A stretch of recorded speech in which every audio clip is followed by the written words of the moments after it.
अस्सलाम वालेकुम स्टूडेंट्स, आज हम एसएसटी पढ़ेंगे, ठीक है। और आपके बुक का नाम है सोशल प्लानेट। तो सबसे पहले हम इसका कंटेंट ओपन कर लेते हैं और देखते हैं आपके पीएफएस का सिलेबस क्या है, ठीक है। तो कंटेंट ओपन करिए और यहाँ देखिए पीएफएस में आपके हिस्ट्री में 2 चैप्टर हैं जिसमें हम फर्स्ट एंड सेकंड दोनों कंप्लीट कर चुके हैं। फिर ज्योग्राफी में भी आपके 2 चैप्टर थे जिसमें हम ये दोनों भी कंप्लीट कर चुके हैं। सिविक्स में 2 चैप्टर हैं जिसमें हम फर्स्ट चैप्टर ऑलरेडी कंप्लीट कर चुके हैं। आज हमें पढ़ना है डाइवर्सिटी एंड डिस्क्रिमिनेशन, ठीक है।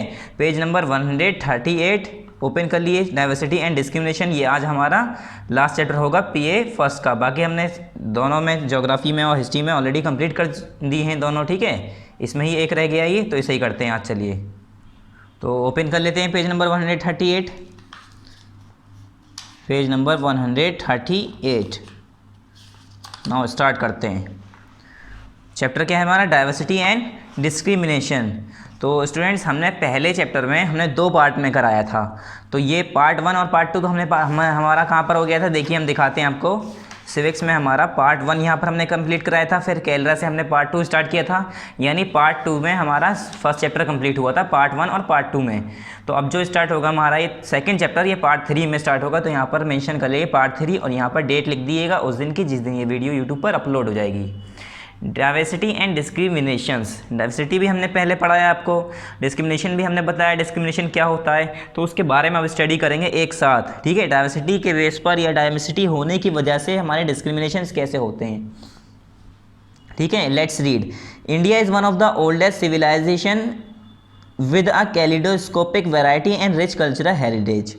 सिविलाइजेशन मतलब होता है एक ऐसी सोसाइटी जिसकी अपनी which has its own highly developed culture and way of life. मतलब सिविलाइजेशन इंडिया जो है एक ओल्डेस्ट सबसे पुरानी सिविलाइजेशन है और किसके साथ? With कैलिडोस्कोपिक variety.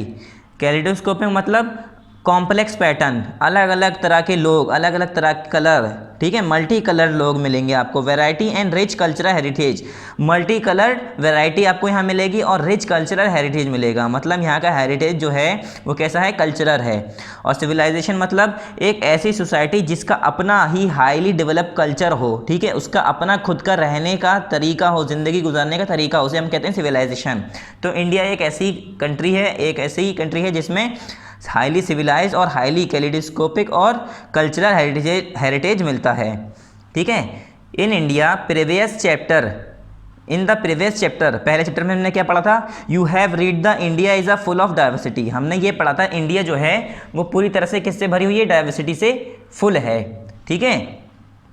These there are diversities of regions. किस किस चीज़ की डाइवर्सिटीज़ थी? रीजन्स की, क्लाइमेट्स की, जोग्राफिकल फीचर्स की, रेसेस की, फेथ्स की and beliefs, traditions, religions, language and many more. मतलब हर छोटी से छोटी, बड़ी से बड़ी चीज़ पर क्या है इंडिया के अंदर? डाइवर्सिटीज़ हैं, मतलब वैराइटीज़ हैं। जैसे हम कहते हैं ना कि एक शॉप पर जाते हैं कपड़े खरीदने, तो हम कहते हैं जीन्स की जितनी भी वैराइटीज़ हैं हमें वो दिखा दी, हम उसमें से सिलेक्ट कर लेंगे, ठीक है। तो हम वैराइटीज़ चाहते हैं, डिफरेंट डिफरेंट, उसकी एक ही जीन्स में ही अलग अलग तरीके की हम जीन्स देखते हैं। कोई डैमेज है, कोई सिंपल है, मतलब हम डिफरेंट वैराइटीज़ देखते हैं। इसी तरह से इंडिया के अंदर जो पीपल हैं, एग्रीकल्चर, उनका जो रिलीजन है, उनका ट्रेडिशन है, उनका बिलीफ जो है, जोग्राफी है इंडिया के अंदर की, या क्लाइमेट है इंडिया के अंदर का, कहीं पर ठंडा है, कहीं पर बहुत गर्म है, कहीं पर मॉडरेट है। तो इसके बेसिस पर क्या है? India is a diverse country, मतलब बहुत ज़्यादा डाइवर्स है, बहुत वैराइटीज़ हैं इंडिया के अंदर। The 4 diversities that can be found in India are. अब जो 4 डाइवर्सिटीज़ जो मेनली इंडिया के अंदर मिलती हैं वो कौन कौन सी हैं? पहली क्या है हमारी? Religious diversity. पहली क्या है हमारी? रिलीजियस डाइवर्सिटी, ठीक है। ये हमारी क्या है? Religious diversity. इंडिया के अंदर पहली डाइवर्सिटी जो है वो कौन सी है? Religious diversity. मज़हब के तौर पर जो है डिफरेंट डिफरेंट मज़हब मिलेंगे आपको, डिफरेंट डिफरेंट रिलीजन्स मिलेंगे यहाँ पर आपको। तो क्या है? There are 8 major religious communities in India. कितनी मेजर कम्युनिटीज़ हैं? 8 मेजर रिलीजियस कम्युनिटीज़ हैं, बाकी तो बहुत सारी हैं। लिंगुअल मतलब लैंग्वेज के बेस पर भी डाइवर्सिटीज़ हैं। कुछ लोग अलग बोलते हैं, कुछ लोग कुछ एरियाज़ में अलग लैंग्वेज बोली जाती है। एक ही इंडिया में होकर डिफरेंस ऑफ लैंग्वेज बोली जाती हैं। तो ये भी क्या हुई? लैंग्वेज बेस पर डाइवर्सिटी हो गई, वैराइटीज़ हो गई। There are 22 major language group in India. कितने हैं मेजर लैंग्वेज ग्रुप इंडिया के अंदर? 22, ठीक है। 22 जो है इंडिया के अंदर मेजर लैंग्वेज ग्रुप है। However we the people of India और यहाँ के जो अगर देखा जाए जो हम हैं इंडिया के लोग जो हैं speak almost 1600 languages and dialects. 1600 लगभग, कम से कम अगर अंदाजे से मतलब अगर ऑलमोस्ट देखा जाए लगभग, तो हम कितनी लैंग्वेजेस बोलते हैं? 1600 लैंग्वेज। एंड डायलेक्ट्स मतलब एक form of language that is spoken in one area of country. Dialect कहते हैं किसी कंट्री के एक हिस्से में बोले जाने वाली लैंग्वेज, ठीक है। मतलब अलग अलग हिस्सों में भी इस तरह से क्या है, 16 हिस्सों में अगर देखें तो 16 तरीके की लैंग्वेज मिलेगी हमें। तो इंडिया में मेजर 22 लैंग्वेज है, और वैसे अगर देखा जाए तो 1600 लैंग्वेजेस जो हैं हमारे और डायलेक्ट्स दिखेंगी आपको। रीजनल एंड सब रीजनल डाइवर्सिटीज़, अब रीजन और सब रीजनल के रीजन के हिसाब से भी डाइवर्सिटीज़ हैं। There are about 60 social cultural sub regions. हमारे यहाँ पर कितने? 60 सोशल कल्चरल सब रीजन्स हैं। मार्क फॉर देयर होमोजेनिटी, किसके लिए मार्क किए गए हैं? वो अपने होमोजेनिटी के लिए। Within the 7 natural geographical regions of India, और इंडिया के 7 नेचुरल जियोग्राफिकल रीजन्स के अंदर। Ethnic and cultural diversity, ethnic और कल्चरल डाइवर्सिटी में क्या है? We have vast cultural diversity in India. हमारे इंडिया के अंदर कल्चरल डाइवर्सिटी क्या है? बहुत ज़्यादा है, बहुत ज़्यादा बड़ी डाइवर्सिटी है कल्चरल डाइवर्सिटी इंडिया के अंदर। अभी क्या है? प्रीजुडाइज। अब प्रीजुडाइज में क्या होता है ये पूरा एक्सप्लेन करेंगे यहाँ पर। It is true that India is a land of diversities. चलो ये सच है कि इंडिया जो है लैंड है, ज़मीन है ऐसी जहाँ पर डाइवर्सिटीज़ मिलती है, लैंड ऑफ डाइवर्सिटीज़ है। But it is equally known that these diversities are not always welcome by a group of people. मतलब ये हमें सबको बराबर पता है कि ये जो है डाइवर्सिटीज़ जो है, ये डाइवर्सिटीज़ इतनी ज़्यादा डाइवर्सिटीज़ होने की वजह से जो सारे लोग हैं एक दूसरे को वेलकम नहीं करते, ठीक है। कुछ ग्रुप ऑफ पीपल्स ऐसे हैं जो एक दूसरे को वेलकम नहीं करते, स्वागत नहीं करते, मतलब वो उनसे अलग रहते हैं या अनइक्वल मानते हैं उन्हें, अपने आप को हो सकता है सुपीरियर माने, या उनसे मतलब ये कह लीजिए जिनके उनका दिल नहीं मिलता उनसे, ठीक है। एक तरह से उनसे वो मिल नहीं पाते। अभी आगे पूरा एक्सप्लेन करा अच्छे से। जैसे because according to the nature of human being, जैसे अगर हम ह्यूमन बीइंग के इंसान के नेचर के, इंसान की कुदरत के हिसाब से अगर देखें, we feel safe and secure with the people who are similar to us. हम उस आदमी के साथ, उस शख्स के साथ ज़्यादा फील और ज़्यादा अच्छा महसूस करेंगे जो कि हमारी तरह होगा, ठीक है। जो different religion, different culture, different caste का होगा तो इंसान उससे नहीं मिलना चाहेगा, थोड़ा उससे दूर भागेगा, थोड़ा हिचकिचाएगा उससे बात करने में भी। तो ये क्या है? ये ह्यूमन बीइंग की क्या है? एक क्वालिटी है, एक कुदरती नेचर है ये, ठीक है। We do not feel comfortable with the people who are not known to us, और हम उन लोगों के साथ कंफर्टेबल, सिक्योर फील नहीं करते जो हमारे जानने वाले नहीं होते हैं, ठीक है। हम लोगों का, इंसानों का नेचर क्या है? जिनसे जानते हैं, जिन्हें जानते हैं उन्हें वो आराम से बात करेंगे, अच्छे से उनसे बात करेंगे, उनके साथ अच्छे से बिहेव करेंगे। मगर जिन्हें जानते नहीं हैं तो उनसे बात नहीं करना चाहता इंसान, ठीक है। उस इंसान का, ह्यूमन बीइंग का नेचर है, उसके साथ कंफर्टेबल फील नहीं करता। वो सोचता है सामने वाला कैसा है, उसके दिमाग कैसा है, उसका बिहेवियर कैसा है, तो इसलिए इंसान जो है थोड़ा सा दूर रहना चाहता है। We develop a different feelings towards the people who are strange, और हम उसके लिए अलग अलग दिमाग में बातें, मनगढ़ंत बातें या फीलिंग्स बना रहे होते हैं जो हमारे लिए अजनबी होता है। चाहे वो कितना भी अच्छा हो सकता है हम उसके बारे में बुरा सोच रहे हो कि पता नहीं कैसा है, कहाँ से आया है, ठीक है। तो हमारे लिए अभी वो अजनबी है, स्ट्रेंज है। तो इंसानों को क्या लगता है? स्ट्रेंज जो है उसके लिए, अजनबी जो है उसके लिए डिफरेंट फीलिंग्स हो रही होती हैं उसके अंदर। Our views become prejudice toward those people, और इन्हीं लोगों के लिए हमारे जो व्यूज़ हैं, हमारा जो नज़रिया है वो प्रीजुडाइज्ड हो जाता है। प्रीजुडाइज क्या हो जाता है अभी ये भी बताते हैं। We form negative opinion about them in our mind, और हम उनके लिए नेगेटिव, उनके खिलाफ ओपिनियन बनाने लगते हैं, ठीक है। नेगेटिव पॉइंट ऑफ व्यूज़ उनके सोचने लगते हैं, नेगेटिव पॉइंट ऑफ व्यू से देखने लगते हैं। फिर without actually knowing that person, यहाँ तक कि उनके बारे में हम जानने की कोशिश भी नहीं करते और अपने आप ही हम उनके बारे में नेगेटिव ओपिनियन बनाने लगते हैं दिमाग में, ठीक है। प्रीजुडाइज का मतलब क्या है? प्रीजुडाइज मीन्स टू जज अदर पीपल नेगेटिवली और सी देम एज इन्फीरियर। प्रीजुडाइज का मतलब ये होता है सामने वाले बंदा या बंदी जो भी हो, सामने वाले पीपल को, सामने वाले लोग को, सामने वाले इंसान को नेगेटिवली उसके बारे में सोचना, उसके बारे में नेगेटिव जज करना, उसके बारे में कुछ उल्टा सोचना, नेगेटिवली जज करना, और सी देम एज इन्फीरियर, और अपने आप को उनके सामने सुपीरियर मानना, उन्हें नीचा मानना, अपने से छोटा मानना, यानी उन्हें इन्फीरियर मानना। Sometime we are so strongly prejudice that we become rude with certain people. और कभी कभी तो हम इतने प्रिजुडाइज हो जाते हैं, इतने सख्त ओपिनियन बना लेते हैं, इतने मतलब बिल्कुल ऐसा लगता है कि सच में ही वो आदमी ऐसा है, और उसके खिलाफ हो जाते हैं और उससे नाराज़ हो जाते हैं। Become rude with certain people, और कुछ लोगों से हम रूड हो जाते हैं, खिलाफ उनसे नाराज़ हो जाते हैं, यही सोचकर कि ये ऐसा आदमी है, ऐसा होगा। मतलब जानने की कोशिश नहीं करी, बस अपने दिमाग से बात बना ली और उसके खिलाफ क्या हुई, एक तरह से दुश्मनी सी बना ली अपने दिल में, मतलब ये बात पैदा कर ली कि हाँ ये आदमी अच्छा नहीं है, इस तरह से रूड नेचर कर लिया उसके खिलाफ। For example, if we think that particular cricketer is the best in the world then we जज other less than the him. जैसे कि अगर हम एक एग्जाम्पल लें, अगर हम सोचते हैं कि कोई एक क्रिकेटर है वो सबसे बेस्ट है पूरी दुनिया में, यानी अगर हम उसे बेस्ट मान रहे हैं तो दूसरे को क्या कर रहे हैं, दूसरे को हम बताना चाह रहे हैं कि वो सब उससे कम हैं। भाई किसी एक को बेस्ट मानेंगे तो दूसरे जो होंगे बचे हुए वो लोग तो उससे हम कम ही समझेंगे उन लोगों को। तो वही क्या हुआ, एक प्रेजुडाइज बन गया, हमने उसके लिए एक नेचर सेलेक्ट कर लिया है कि वो ऐसा है, ठीक है। अब उसके बिना उसके बारे में जाने या बाकी लोगों के बिना बारे में जाने, बस एक अपनी थिंकिंग है, अपनी सोच है, उस हिसाब से हमने उसे डेवलप कर लिया। In another case if we have a fix opinion, अगर हम दूसरे केसेस में देखें, अगर हमारा कोई फिक्स ओपिनियन है about the people living in rural areas, किन के लिए, वो लोग जो कि रूरल एरियाज़ में रहते हैं, एंड अर्बन एरियाज़, और वो जो शहरों में रहते हैं। We have prejudices that village people are superstitious but caring. हमारे पास ये प्रेजुडाइज क्या है, उनके लिए ऐसा क्या पॉइंट है, ऐसा क्या जज करते हैं लोग बाग कि जो विलेज पीपल होते हैं वो क्या होते हैं, सुपरस्टिशियस होते हैं, ठीक है। सुपरस्टिशियस मतलब अंधविश्वास करने वाले लोग होते हैं, जो फालतू की चीज़ों में, मन गलत बातों में यकीन करते हैं। बट केयरिंग मतलब जो अपनी चीज़ों की केयर करता हो, showing that you care about other people, ठीक है। मतलब केयरिंग उसे कहते हैं जो दूसरे इंसान की केयर करता हो या उसकी ये के लिए देखभाल करने वाला हो। तो ये कहना चाह रहे हैं, गांव के जो लोग होते हैं, रूरल एरियाज़ में जो लोग रहते हैं, वो मनगढ़ंत बातों पर विश्वास करते हैं और मगर केयरिंग होते हैं, दूसरों लोगों की केयर करते हैं। On the same time we think that people living in the cities are carefree and materialistic. और इसी उस पर देख रहे हैं दूसरी जगह पर, अगर हम उन लोगों की बात करें जो शहरों में रह रहे हैं, तो उनके बारे में ये कहा जाता है, ये सोच है लोगों की, वो केयर फ्री होते हैं, दूसरों से कोई मतलब नहीं रखते, दूसरों की केयर नहीं करते, अपने से मतलब रखते हैं और मटेरियलिस्टिक होते हैं, ठीक है।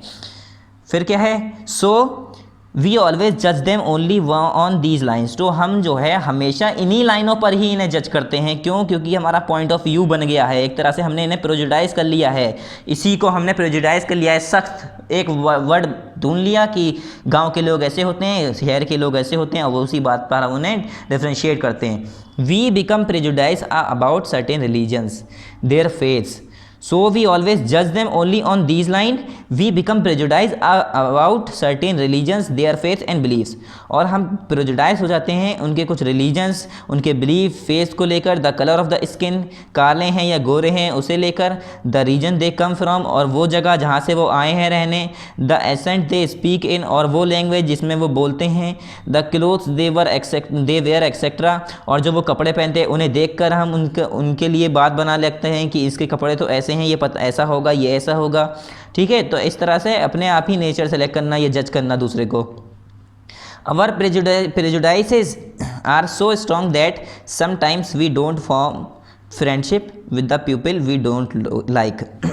कभी कभी ऐसा क्या होता है, हमारी जो प्रेजुडाइसेस हैं, हमारी जो थिंकिंग है, हम जो एक जज करते हैं लोगों को, तो ये हमारा जजमेंट क्या बनाता है, हमारा जो प्रेजुडाइस है ये क्या कर देता है, इतना स्ट्रांग हो जाता है कि हम उन लोगों से दोस्ती भी नहीं करना चाहते हैं जिन्हें हम नहीं चाहते, पसंद करते, या हम जिनके बारे में नहीं जानते या हम जानते नहीं हैं उन्हें, ठीक है। फिर नेक्स्ट क्या है, another difference is visible in their economic background, और जो एक डिफरेंस दिखता है उन लोगों के इकोनॉमिक बैकग्राउंड से दिखता है, which further adds to their inequality, और जिसकी वजह से एक इनइक्वलिटी और ऐड हो जाती है इनके अंदर। People who are poor and do not have the same resources or money to meet their basics needs of food, वो लोग जो कि गरीब होते हैं और उनके पास बेसिक्स नीड्स और रिसोर्सेज नहीं होते, पैसे नहीं होते कि वो अपनी बेसिक्स नीड्स और ज़रूरतों को पूरा कर पाएँ, अपने खाने की ज़रूरतों को पूरा कर पाएँ, अपने कपड़े की या अपने घर की शेल्टर की ज़रूरतों को पूरा कर पाएँ। Often face discrimination in offices, hospitals, schools etcetera.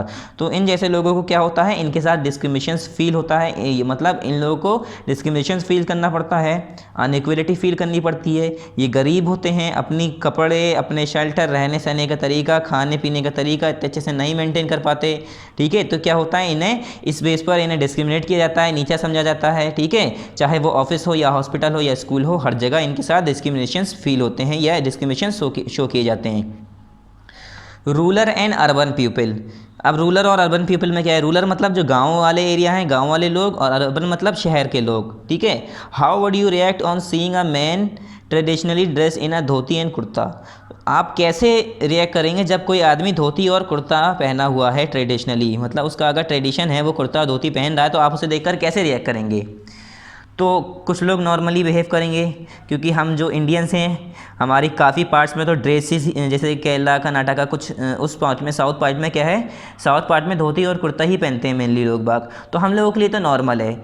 अभी जो है कुछ जो ज़्यादा ही एजुकेटेड सोसाइटी हो जाती हैं, अपने आप को कुछ ज़्यादा ही डेवलप समझने लगती हैं, तो धोती और कुर्ते वाले को क्या समझती हैं कि ये तो मजदूर है, बिल्कुल ही भिखारी है। ठीक है, ये अनएजुकेटेड है, ये ऐसे ड्रेस पहन रहा है, इसे वेल मैनर ड्रेस पहनना नहीं आता। ठीक है, इसकी ड्रेसिंग ऐसी है, चाहे वो कितना भी पढ़ा हो, मगर ड्रेस को देखकर इंसान जज करने लगता है। ठीक है, और उसके पहने लैंग्वेज को, अगर वो हिंदी बोल रहा है, ठीक है, या किसी गांव की लैंग्वेज बोल रहा है, चाहे वो पढ़ा लिखा हो, उसे इंग्लिश बोलनी आती हो, मगर वो अपनी मदर टंग यूज़ कर रहा है जो उसके घर में बोली जा रही है, तो उससे इंसान जज करने लगता है, यार ये तो ऐसी लैंग्वेज बोल रहा है, इससे क्या आता होगा। ठीक है, well you may considered him a backward and illiterate villager. तो आप क्या कर सकते हैं, उसे देखकर हो सकता है आप उसे बैकवर्ड और इलिटरेट गंवार आदमी, गंवार गांव का आदमी समझ सकते हैं। हो सकता है आप उसके धोती और कुर्ते को देख के कि ये धोती कुर्ता पहना हुआ है, तो ये समझें कि हो सकता है वो बैकग्राउंड किसी पिछड़ी जात और इलिटरेट अनपढ़ गांव से हो, या अनपढ़ गांव का आदमी हो।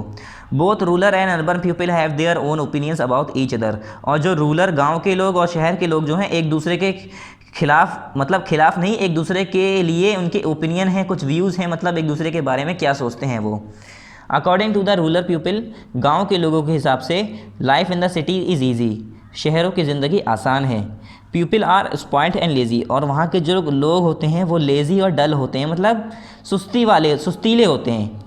People of urban families spend very little time with each other, और इनके हिसाब से ये सोचते हैं गांव वाले लोग रूरल एरियाज़ के, कि जो अर्बन फैमिलीज़ के लोग होते हैं, शहरों के लोग, वो आपस में एक दूसरे के साथ समय कम बिताते हैं। And are fond of money and they rarely care about emotions of other people, और वो खाली पैसों के बारे में सोचते हैं, पैसा ही पैसा उन्हें दिखता है, और वो दूसरों की केयर नहीं करते, दूसरों की इमोशंस की केयर नहीं करते, दूसरों की फीलिंग्स की कदर नहीं करते, अपने से ही मतलब रखते हैं। Rural people believe that city people can not be trusted as they are cunning and corrupt, और जो गांव वाले, जो रूरल लोग होते हैं, गांव में रहने वाले लोग होते हैं, वो ये सोचते हैं, उनका ये बिलीफ है, उनका ये यकीन है कि जो शहरों के लोग हैं, सिटी पीपल जो हैं, उनके ऊपर भरोसा नहीं कर सकते। ये सोचते हैं उनके ऊपर भरोसा नहीं करना चाहिए, क्योंकि वो कनिंग और करप्ट, मतलब धोखेबाज लोग होते हैं, और करप्ट पीपल होते हैं, धोखाधड़ी करने वाले लोग होते हैं। ठीक है, on the contrary, the urban people think the villagers are backward and lazy। और दूसरे हाथ पर जो देखा जाए, दूसरे व्यू में देखा जाए, तो जो अर्बन लोग होते हैं, जो शहरों के लोग होते हैं, वो ये सोचते हैं कि गांव वाले जो लोग हैं वो बैकवर्ड हैं, मतलब पिछड़े हुए हैं, पिछड़ी जाति के हैं, उनके अंदर कोई मॉडर्नाइजेशन नहीं है, और वो लेज़ी लोग होते हैं, सुस्त लोग होते हैं। ये क्या कौन सोच रहा है, शहर के लोग सोच रहे हैं गाँव के बारे में। They do not like to use modern agriculture technology, और वो जो गांव के लोग होते हैं वो क्या मॉडर्न टेक्नोलॉजीज़ को यूज़ करना नहीं पसंद करते। Village people spend more hours in the field and they do not spend time on other extra activities. और जो शहर के लोग होते हैं वो सोचते हैं, गांव के जो लोग होते हैं वो सिर्फ अपने खेतों में, अपने फील्ड में ही ज़्यादातर अपना समय बिताते हैं, और बाकी की एक्स्ट्रा एक्टिविटीज़ में अपना समय नहीं देते। Which could improve their life style, जो कि वो एक्टिविटीज़ हैं जो कि इनकी ज़िंदगी को, लाइफ स्टाइल को इम्प्रूव कर सकती है, बेहतर बना सकती है। ठीक है, ये शहर वाले लोग सोचते हैं, किसके लिए? गांव वाले लोगों के लिए, कि वो अपना काम हमेशा बस फील्ड में ही रहते हैं, खेती बाड़ी करते रहते हैं। अगर वो थोड़ा बहुत उन फील्ड में, उन एक्टिविटीज़ में पार्टिसिपेट करें या हिस्सा लें जिससे उनकी लाइफ अच्छी हो जाए, तो वो करते नहीं हैं। मगर ये इनकी क्या है? सोच है। Villager do not care about their health too, और शहर वाले सोचते हैं कि जो गांव के लोग होते हैं वो अपनी हेल्थ के बारे में, अपनी सेहत के बारे में बिल्कुल केयर नहीं करते, सोचते नहीं हैं उसके बारे में। They are full of superstitions and are dirty and unhygienic, और जो गांव के लोग होते हैं वो मनगढ़ंत बातों पर बिहेव करते हैं, मतलब मनगढ़ंत बातों पर बिलीव करते हैं। एंड डर्टी, और वो गंदे होते हैं, अनहाइजीनिक होते हैं। ठीक है, मतलब साफ़ सुथरे नहीं होते, अनहाइजीनिक होते हैं, मतलब इतने ऐसे माहौल में इस तरीके से रहते हैं जिससे उन्हें बीमारी हो, नुकसानदेह हो। अनहाइजीनिक मतलब जो हेल्थ के लिए नुकसानदेह हो। Life in the village is considered to be more economical as people shared common facilities, और जो गांव के लोग हैं उनके लिए ये सोचा जाता है कि उनकी लाइफ ज़्यादा इकोनॉमिकल है, क्योंकि वो कॉमन फैसिलिटीज़ को शेयर करते हैं, जैसे कि temple, school, ponds and grazing grounds. Whereas life in the cities is expensive as people, और यहाँ तक कि अगर ज़िंदगी यहाँ की देखी जाए शहरों की, तो वहाँ पर ज़्यादा महंगाई है। क्यों? Have to spend more money on isolation, अगर प्राइवेसी चाहिए, आइसोलेशन चाहिए, तो उसके लिए आपको ज़्यादा पैसा देना पड़ेगा। अकोमोडेशन चाहिए, फूड चाहिए, एंटरटेनमेंट चाहिए, क्लोथिंग चाहिए, ट्रांसपोर्टेशन चाहिए, कुछ भी चाहिए, कपड़े, एंटरटेनमेंट के लिए अगर जाना है, मॉल जाना है, कहीं भी जाना है, उसके लिए हमें पैसा खर्च करना पड़ता है। ठीक है, तो वही कहना चाह रहे हैं कि यहाँ पर ज़्यादा महंगाई है, ज़्यादा लोग बाग अपना पैसा खर्च करते हैं, हर अपनी नीड को, ज़रूरतों को पूरा करने के लिए उन्हें पैसा देना पड़ता है।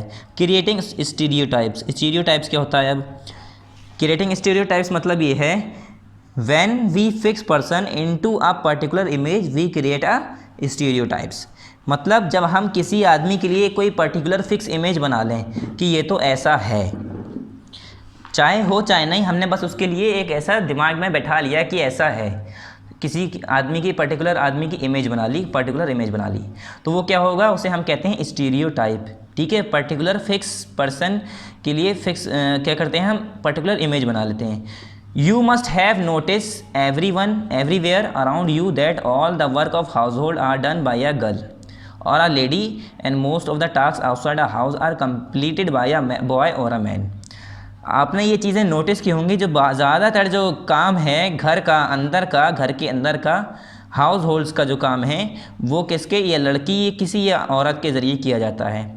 और जो बाहर का काम है, जो घर के बाहर का काम है, वो ज़्यादातर कोई लड़का या मर्द यानी आदमी करता है।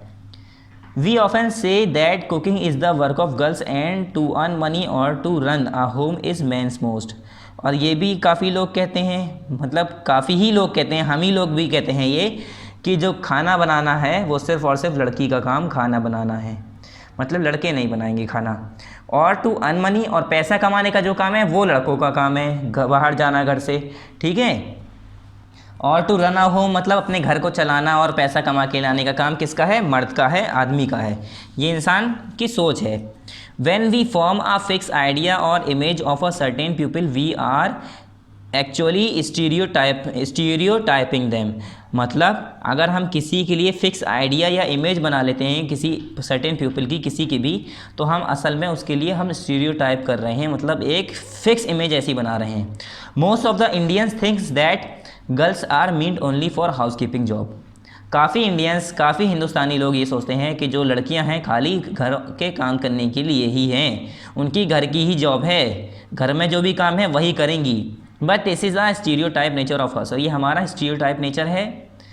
In fact such an image about outside their homes very efficiently, in fact such an image about outside their homes very efficiently.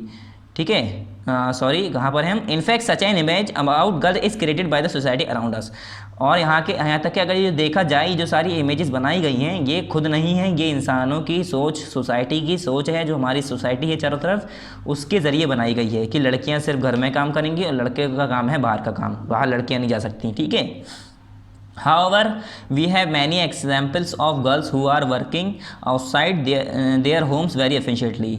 यहाँ तक कि हमारे पास बहुत सारी ऐसी एग्जाम्पल हैं जिससे हम बता सकते हैं कि बहुत सी लड़कियाँ बाहर, बहुत सी गर्ल्स, बहुत सी वुमेंस अपने घर के बाहर भी बहुत अच्छे एफिशिएंटली काम करती हैं। You know that this is not true in foreign countries, और आपको भी पता होगा ये फॉरेन कंट्रीज़ में ट्रू नहीं है, सच नहीं है। ठीक है, क्या सच नहीं है कि खाली लड़कियां ही घर का काम करेंगी, ये लड़के बाहर का काम करेंगे। ठीक है, girls and boys are equal there, वहाँ पर लड़के और लड़कियां दोनों ही बराबर हैं।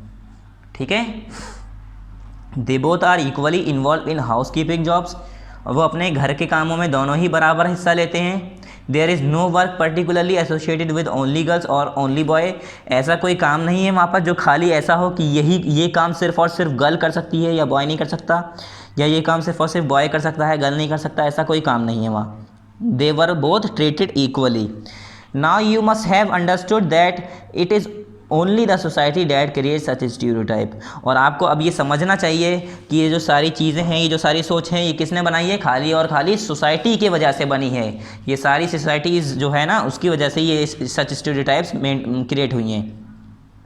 We Indians often have stereotype about the people of certain western countries, हम जो इंडियंस हैं हम लोगों का भी ऐसे कुछ स्टीरियोटाइप्स है, हमारी कुछ भी फिक्स फीलिंग्स है, फिक्स जो हमारी जो है व्यूज़ हैं, किसके लिए? जो पीपल वेस्टर्न कंट्रीज़ में रहते हैं। कैसी वेस्टर्न मतलब कैसी फीलिंग, क्या है हमारा ऐसे stereotypes?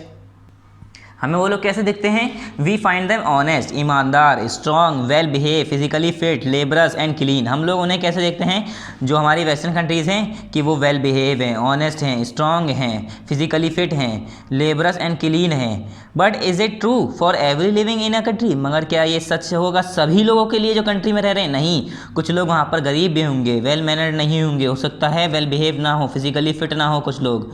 We can not and should not generalize our statement on any particular subject. तो ये हमारा जो स्टेटमेंट है, हम किसी भी पर्टिकुलर सब्जेक्ट्स पर इसे स्टेटमेंट को जनरलाइज नहीं कर सकते, मतलब हर किसी के लिए सारी चीज़ें सही नहीं होंगी। There are criminals and honest people in each and every country, हर कंट्री में कोई ना कोई क्रिमिनल होगा तो कोई ना कोई ईमानदार आदमी होगा। ऐसा नहीं है कि कोई ऐसी कंट्री हो सिर्फ और सिर्फ वहाँ पर ईमानदार आदमी हों या सारे के सारे क्रिमिनल हों। ठीक है, ग्रुप होगा, मतलब वहाँ पर हर तरह के लोग मिलेंगे। There are poor peoples living in America also, और अमेरिका इतनी रिच कंट्री है उसके बावजूद वहाँ पर गरीब लोग रहते हैं। There are slums certain western countries, और वहाँ तक के जो वेस्टर्न कंट्रीज़ हैं वहाँ पर भी स्लम्स पाए जाते हैं। ठीक है, there is dishonesty in other countries also, और वहाँ पर भी डिसऑनेस्टी वाली बात होती है दूसरे कंट्रीज़ में। Stereotypes stop us looking from looking at each person as a unique individual with his or her own special qualities and skills that are different from other। Stereotype हमें रोकता है उन चीज़ों को देखने के लिए जो कि हम एक आदमी या किसी यूनिक इंडिविजुअल के लिए सोचते हैं, उसके लिए उस पर देखते हैं, नज़र डालते हैं, उसे देखने के लिए हमें, मतलब उस पर सोचने के लिए हमें रोकता है। किससे बिहेव, मतलब किससे रिलेटेड? कि अगर कोई आदमी, उसकी कोई स्पेशल क्वालिटी है, उसकी कोई स्किल है, वो अलग अलग अदर जगह से है, डिफरेंट जगह से डिफरेंट लोग हैं, उसमें से कोई हो सकता है उसकी स्किल्स अलग हो, डिफरेंट उसकी क्वालिटीज़ हैं, तो आप उसे अलग नज़रिए से देखने लगे। ठीक है, तो इससे हमें स्टीरियोटाइप बचाता है कि ये सारी चीज़ें बचाने के लिए हैं। हर कोई बराबर है, ठीक है, हर किसी को हमें इक्वल राइट्स देना है, चाहे वह गरीब है चाहे अमीर है। Societies where such opinions prevail can not develop and prosper, और वो सोसाइटी जहाँ पर ये सारी चीज़ें प्रिवेल होती हैं, ओपिनियन प्रिवेल, जहाँ पर ये सारी चीज़ें फॉलो की जा रही होती हैं या बढ़ाई जा रही होती हैं, वहाँ पर क्या होता है? Can not develop and prosper, वहाँ पर प्रॉस्पर नहीं हो सकता सक्सेसफुली। हम जो है, स्पेशली अगर प्रॉस्पर का मतलब होता है पैसे से रिलेटेड सक्सेसफुल होना। ठीक है, पैसों के मामले में अमीर होना या पैसों के मामले में सक्सेसफुल होना, कामयाब होना, तो ऐसी सोसाइटी कामयाब नहीं होती जो कि इस ओपिनियन को प्रिवेल करती हैं, बढ़ावा देती हैं। The children who can not see or walk or hear or not a stable mind are called children with special needs. अब वो बच्चे जो, हो सकता है कोई सुन ना पा रहा हो, कोई चल ना पा रहा हो, कोई भी एग्जाम्पल ले लिए, हो सकता है किसी का हाथ ना हो, किसी का पैर ना हो, या कुछ स्टेबल माइंड ना हो, बच्चे का दिमाग ठीक ना हो, तो हम उन बच्चों को क्या कहते हैं कि उन बच्चों को स्पेशल ख़ास ज़रूरतों की ज़रूरतें हैं, मतलब उनकी कुछ स्पेशल नीड्स हैं उनकी। They are not healthy strong but it is possible that they have certain qualities. हाँ, पता है हमें कि जब उनके हाथ नहीं है, उनके पैर नहीं है, या उनकी आँख ख़राब है, उन्हें दिखाई नहीं देता, या उनके दिमाग में थोड़ी सी कमी है, या वो बोल नहीं पाते, या वो सुन नहीं पाते, मानते हैं हम ऐसे बच्चे होते हैं, मगर हो सकता है ना उनके अंदर भी कुछ हेल्दी स्ट्रॉन्ग और क्या हो कि उनके अंदर भी कुछ डिफरेंट क्वालिटी हो, ठीक है। They are not healthy not strong but it is possible that they have certain qualities, मगर ये पॉसिबल है कि उनके अंदर भी कुछ अलग खास क्वालिटी हो, ठीक है। But we have many stereotypes about them and the result is that they are not comfortable society. और उनके खिलाफ हम ऐसे स्टीरियोटाइप्स, ऐसे जजमेंट, ऐसे अपनी बातें बना लेते हैं जिसकी वजह से वो सोसाइटी के अंदर कंफर्टेबल फील नहीं करते। They study in special school, और उन्हें स्पेशल स्कूल में भेजा जाता है, स्पेशल स्कूल्स में अलग डिफरेंट स्कूल में भेजा जाता है, ठीक है। अ कॉमन स्टीरियोटाइप अबाउट मुस्लिम, अब मुस्लिम्स के बारे में क्या स्टीरियोटाइप्स है, मुस्लिम्स के बारे में क्या है, is that they are not interested in educating girls. ये सबसे बड़ा स्टीरियोटाइप्स है कि वो लड़कियों को पढ़ाने में इंटरेस्टेड नहीं होते थे। अब भी कुछ जगह पर देखा जाता है, मगर मोस्टली अब तो स्टार्ट हो गई है एजुकेशन हर एरिया में, इंडिया के मोस्टली हर एरिया में एजुकेशन स्टार्ट है। तो पहले क्या होता था, मुस्लिम्स गर्ल्स को ज़्यादातर एजुकेशन के लेने नहीं देते थे, मतलब ऐसा नहीं था कि उन्हें चाहते नहीं थे पढ़ाना, ये सोचते मतलब भेजा नहीं जाता था, ठीक है। And therefore do not send girls to school, और लड़कियों को स्कूल भी नहीं भेजा जाता था इसीलिए। But the main reason for this state of Muslim girls are poverty and lack of awareness, और इसका जो मेन रीज़न था वो क्या था, गरीबी और लेक ऑफ अवेयरनेस, मतलब इसके बारे में लोग बाग अवेयर नहीं थे एजुकेशन के बारे में।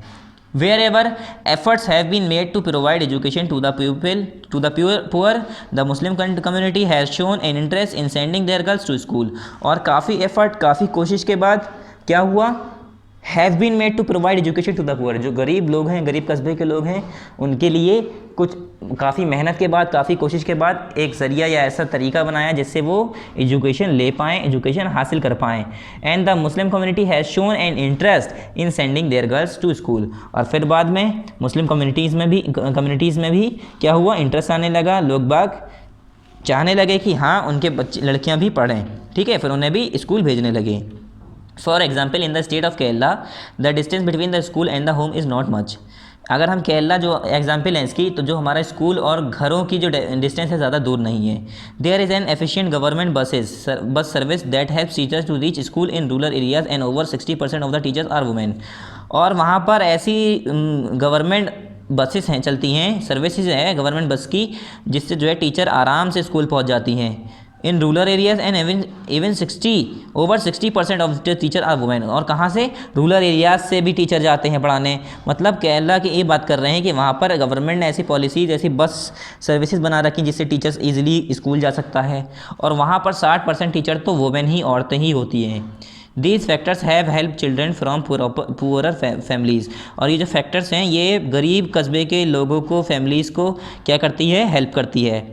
Including Muslims girls to attend school in much larger number, और साथ साथ उनके जो मुस्लिम्स गर्ल्स हैं उन्हें भी कि वो स्कूल अटेंड करें ज़्यादा से ज़्यादा नंबरों में। अकॉर्डिंग टू 2001, जब 2001 में सेंसस किया गया, सर्वे लिया गया, the literacy rate of Muslim women in Kerala is more then 85.5%। तो वहाँ का जो लिटरेसी रेट था, कहाँ पर, वुमेन का, मुस्लिम वुमेन का, जो मुस्लिम औरतें थीं उनका लिटरेसी रेट 85.5% से भी ज़्यादा था केरला के अंदर 2001 में। लिमिटेशन ऑफ स्टीरियोटाइप्स, अब स्टीरियोटाइप्स की कुछ लिमिटेशंस हैं। पहला क्या है, it stop us from looking at each person as a unique individual. ये हमें रोकता है कि हम किसी भी एक आदमी को, उसके यूनिक इंडिविजुअल्स को, किसी भी एक आदमी को एज अ यूनिक इंडिविजुअल, उसे अनोखा या एक अलग सबसे मान के चलें, विद हिज और her own special qualities and skill that are different from other. मतलब कैसे हम उसे अलग मानेंगे, ज़्यादातर ये होता है अगर किसी इंसान के अंदर कोई स्पेशल क्वालिटी है या स्किल है तो उससे हम बाकी लोगों से डिफरेंट मानने लगते हैं, तो हमें इससे रोकता है स्टीरियोटाइप, ठीक है। दे fit large number of people into only one pattern of और टाइप, और स्टीरियोटाइप्स की वजह से क्या है, different large number of people को एक ही पैटर्न और टाइप में हम फिट कर पाते हैं, रख पाते हैं। They prevent us from doing certain things that we might otherwise be good at, और वो हमें उन सब चीज़ों से रोकता है that we might otherwise be good at, जिसमें हम क्या हो सकते हैं, अच्छे हो सकते हैं। मतलब सिंपली ये कहना चाह रहे हैं, ये सारी चीज़ों को, उन सारी चीज़ों को स्टॉप करता है जो कि इंसान दूसरों के लिए क्या करता है, ऐसी एक फिक्स जजमेंट बना लेता है, ठीक है। तो इसकी लिमिटेशंस हैं। डिस्क्रिमिनेशंस क्या है, अब डिस्क्रिमिनेशन भी आपने पढ़ा है, डिस्क्रिमिनेशन क्या होता है। Discrimination is the practice of treating one person or a group of people as less fairly than other people. मतलब ये कह लिए डिस्क्रिमिनेशन मतलब भेदभाव करना, किसी ग्रुप को, किसी इंसान को इस तरह से उससे लेस फेयरली, अच्छे से ट्रीट ना करना दूसरे इंसान के मुकाबले, ठीक है, उसे हम क्या कहते हैं, discrimination. When people act on their prejudice और stereotype opinion, discrimination happen। जब कोई आदमी उसके खुद के prejudice या stereotype opinion पर क्या करता है, एक्ट करता है, उस पर एक्ट करता है, तो क्या होता है, हमारा डिस्क्रिमिनेशन होता है। This is unjust for the society and also a criminal act. और ये सोसाइटी के लिए अनजस्ट है, ठीक है, और ये क्या है, क्रिमिनल एक्ट है, ठीक है। Discrimination is unjust for the society and also a criminal act. Causes of discrimination, discrimination की कॉज क्या है, वजह क्या है, होता क्यों है discrimination. Discrimination can take place because of several reason. अब जो डिस्क्रिमिनेशन है वो कुछ सेवरल रीजन्स की वजह से, रीजन्स वजहों की वजह से हो सकता है। पहला क्या है, डिफरेंट रिलीजन, अलग मज़हब होने की वजह से। जैसे suppose Saundarya and Saloni are two friends, Saundarya is a Hindu girl and Saloni belongs to a Muslim. Saundarya और सलोनी दो फ्रेंड हैं, दो दोस्तें हैं, जिसमें सौंदर्या हिंदू गर्ल से, हिंदू लड़की है, सलोनी बिलोंग टू मुस्लिम कम्युनिटी, और सलोनी जो है वो मुस्लिम है। This is the aspect of diversity, और यही हमारा क्या शो करता है, diversity.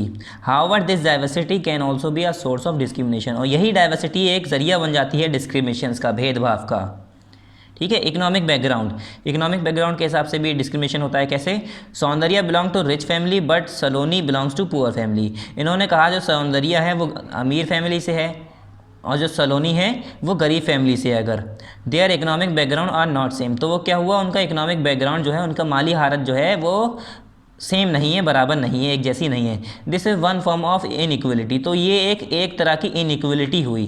Soundarya expresses discrimination in office, hospitals, schools etcetera. She is traded badly because she is poor. यहाँ पर सौंदर्या दे दिया, बल्कि सलोनी होना चाहिए था। तो वही कह रहे हैं, सलोनी जो है या जो भी गरीब है लड़की, उसे एक्सपीरियंस करना पड़ेगा, फील करना पड़े, मतलब उसके साथ क्या चीज़ें आएंगी, डिस्क्रिमिनेशंस। कहाँ पर, ऑफिस में, हॉस्पिटल में, स्कूल में। क्यों, क्योंकि वो गरीब है, ठीक है, या उसके रिलीजन को लेकर, या उसके मज़हब को लेकर, या उसके माली हालत को लेकर, उसकी ड्रेस को लेकर, उसके कपड़ों को लेकर, ठीक है। People who are poor do not have the resources or the money and are considered as inferior. जो लोग गरीब होते हैं उनके पास रिसोर्सेज नहीं होते, पैसे नहीं होते, और उन्हें इन्फीरियर, कमतर समझा जाता है, नीचा समझा जाता है, ठीक है। फिर नेक्स्ट क्या है हमारा, in India certain people are experiencing both kinds of discrimination. India के अंदर जो है कुछ पीपल जो हैं, सर्टेन पीपल जो हैं, उन्हें हर तरह का दोनों तरह का डिस्क्रिमिनेशन होता है, मतलब रिलीजियस बेस पर भी और इकोनॉमिक बेस पर भी। They are poor also belong to group, they are poor and also belong to groups और कास्ट ऑफ कम्युनिटी और कम्युनिटीज़। ये लोग ज़्यादातर कौन होते हैं, गरीब होते हैं, और वो ग्रुप होते हैं जो कि कास्ट और कम्युनिटीज़ के बेस पर डिस्क्रिमिनेट किए जाते हैं। Whose culture is not valued, जिसका कल्चर जो है नॉट वैल्यूड, मतलब उसकी कल्चर को इज्जत नहीं दी जाती। टाइप ऑफ ऑक्यूपेशन, अब ऑक्यूपेशन के बेस पर देखते हैं। People are engage in different kinds of occupation like teaching, carpentry, pottery, weaving, fishing, farming etcetera. हमें पता है इंडिया एक वास्ट कंट्री है, उसके अंदर डिफरेंट लोग हैं, डिफरेंट जगह है के लोग हैं, डिफरेंट उनके ऑक्यूपेशन, डिफरेंट उनके काम हैं। जैसे टीचिंग करना, कारपेंट्री या पोट्री या वीविंग या फिशिंग, फार्मिंग, ये सारे क्या हैं, type of occupation. To earn a livelihood, ये हम इंसान कब करते हैं, people engage in different kind of occupation. People in जो लोग हैं इन सब कामों में क्यों लगे रहते हैं, अपनी लाइवलीहुड, अपनी ज़िंदगी को कमाने के लिए, अपनी ज़िंदगी को चलाने के लिए, रिसोर्सेज को कमाने के लिए। However certain kinds of work or occupation are valued more than other, और अगर देखा जाए तो जो कुछ तरह के काम हैं उनकी ज़्यादा इज्जत दी जाती है दूसरे कामों के बिहाफ पर, मतलब दूसरे कामों के अगर कंपैरिजन करें तो उनकी कम वैल्यू होगी उन कामों के ज़रिए जिन्हें ज़्यादा वैल्यू दी जा रही है। जैसे activities like cleaning, washing, cutting hair, picking garbage are seen as task that are of less value and people who do this work are seen as dirty और इम्प्योर। ये सारे जो काम है, सफाई सुथराई का, बाल काटने का, गार्बेज पिकिंग का, कूड़ा उठाने का, ठीक है, कूड़ा इधर से उधर ले जाने का, तो ये क्या है, लोग बाग इस काम को कम इज्जत देते हैं। और ज़्यादातर लोग क्या है, people who does this work are seen as dirty और पीपल, और जो लोग ये काम करते हैं उन्हें लोग बाग गंदा, डर्टी पीपल समझता है, ठीक है, गंदा और इम्प्योर। गंदा, इम्प्योर मतलब जो साफ ना हो, प्योर ना हो। This belief is an important aspect of the caste system, और ये कास्ट सिस्टम का बहुत बड़ा इंपॉर्टेंट एस्पेक्ट है। ठीक है, ये बहुत बड़ा एस्पेक्ट है कास्ट सिस्टम का। कास्ट जो बटी हमारी इसी तरह से बटी हैं, पहले तो काम के तौर पर बटी थी, फिर बाद में उसी कास्ट को लेकर ही इंसान एक दूसरे को डिस्क्रिमिनेट करने लगा। पहला क्या है हमारा कास्ट सिस्टम में, क्या है यहाँ पर, caste system has become the bad aspects of our society. जो कास्ट सिस्टम है हमारे सोसाइटी का एक बड़ा एस्पेक्ट, बहुत बेकार एस्पेक्ट बन गया है। Earlier Hindu society was sufficiently divided into 4 social group. पहले जो है इंडिया हिंदू सोसाइटी जो थी 4 सोशल ग्रुप में बांटी गई थी। It was the system of varnas, जिसे हम क्या कहते हैं, वर्ना सिस्टम। ठीक है, these 4 varna were the Brahmins, the Kshatriyas, the Vaishyas and the Shudras. इसमें 4 वर्नास थे, 4 ग्रुप थे। एक का नाम था ब्राह्मण ग्रुप, जिसमें ब्राह्मण होते थे, एक क्षत्रियाज, वैश्याज और शूद्राज। ठीक है, these divisions were based on the 4 types of work in the society. और ये जो डिवीज़न, ये जो ग्रुप बनाए गए थे, ये 4 अलग अलग कामों की वजह से बनाए गए थे। Brahmins would research, make law and educate the people. Brahmin कौन थे, जो कि रिसर्च करते थे, जो कानून बनाते थे और लोगों को पढ़ाया करते थे, एजुकेट करते थे, टीचिंग देते थे उन्हें। तो उन लोगों को क्या कर दिया कि ये ब्राह्मण्स हैं। क्षेत्रियाज क्या होते थे, क्षेत्रियाज वो होते थे, Kshatriyas would lead warfare and defend the country when it was attack from outside. Kshatriyas वो होते थे जो वॉरफेयर लड़ना सीखते थे, मतलब वॉर में हिस्सा लेते थे और वही कंट्री को, अपने मुल्क को बचाया करते थे, अपने एरिया को बचाया करते थे जब उन पर कोई आउटसाइडर, बाहर का आदमी अटैक करता था। वेश्यास किसे कहा करते थे, Vaishyas were suppose to produce wealth. और वेश्यास उन्हें कहा करते थे जो वेल्थ, दौलत प्रोड्यूस करते थे, दौलत कमाते थे। ठीक है, उन्हें क्या कहते थे, वेश्यास। फिर आए Shudras. The lowest of the 4 varnas were the acquire manual skills and or do all the other types of work which needed physical labor। Shudras में कौन कौन से आए, नीची जाति के लोग। जो चौथा वर्ना है इसमें लोग जो नीची जाति के लोग थे उन्हें, मतलब ऐसी कोई जाति तो बनी नहीं थी, मतलब उन्हें जो नीचा काम करा करते थे उनके हिसाब से वो नीची जाति के लोग हो गए, नीचे लोग हो गए। जैसे कि उसमें क्या करते थे, अपनी मैनुअल स्किल्स को यूज़ कर वो लोग हार्ड वर्क करते थे, जिसमें फिजिकल लेबर की ज़रूरत पड़ती थी। उन सब कामों में क्या आए, शूद्राज को, उन लोगों को शूद्राज कह दिया गया। ठीक है, कूड़ा फेंकना, सफाई सुथराई करना, ठीक है, या इधर उधर के काम करना, ये सारे गुलामी वाले काम जो थे, जो करते थे, उन्हें क्या कह दिया, शूद्राज हैं ये। फिर क्या है, with time this varna system change into the caste system. और यही वर्ना सिस्टम वक्त के गुजरते हुए कास्ट सिस्टम बन गया। ठीक है, कास्ट सिस्टम बन गया। The caste system deteriorated and develop many undesirable features like untouchability. और यही कास्ट सिस्टम से क्या हुआ, ये बहुत इतना बुरा हो गया, ये डिटेरियोरेटेड हो गया, इतना बेकार हो गया कि ये किसमें डेवलप हो गया, undesirable feature like untouchability and feeling of less और मोर इंपॉर्टेंस अमंग वेरियस वर्नास। और काफ़ी वर्नास के बीच में ये फीलिंग, अनटचेबिलिटी, अछूत वाली फीलिंग, और ये फीलिंग कि तुम लेस हो, मैं ज़्यादा हूँ तुमसे, मैं ऊपर हूँ, ऊँचा हूँ, ये सारी वाली फीलिंग आ गई। It became more complicated also. और इससे ये बहुत ज़्यादा कॉम्प्लिकेटेड हो गया।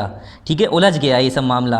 The so called untouchables were not even allowed to sit next to the children of other caste in school. यहाँ तक के जो गरीब कस्बे के लोग, जो जिन्हें अनटचेबल्स कह दिया, जो चौथे वर्नाज में आ रहे थे, शूद्राज में जो लोग थे, वो जब कास्ट बन गई तो क्या हुआ, इन्हें अनटचेबल्स कह दिया और इन्हें अलाउ नहीं था कि जो दूसरे लोग हैं उनके बच्चों के साथ स्कूल में बैठ सकें।